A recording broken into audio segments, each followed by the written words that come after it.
Hello, I'm Mark Tern from Personal Development Training. Today we talk about how much time you should invest in making your decision. Deciding to invest time in a decision is the first step towards making a decision. In this case, what you decide depends on how much time you can invest in this decision. When you are deciding to invest time in a decision, you are committing to an amount of effort that will be invested in that decision.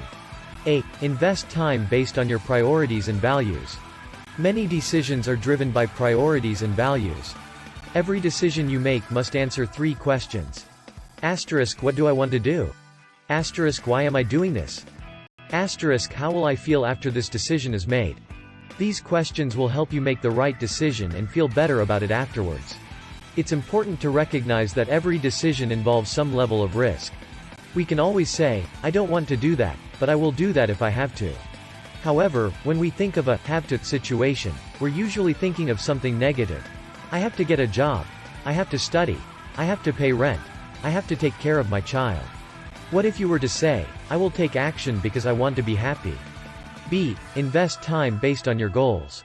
You can't do this if you are only looking at one option. As a decision maker, you must consider other options, or you will not know what to do.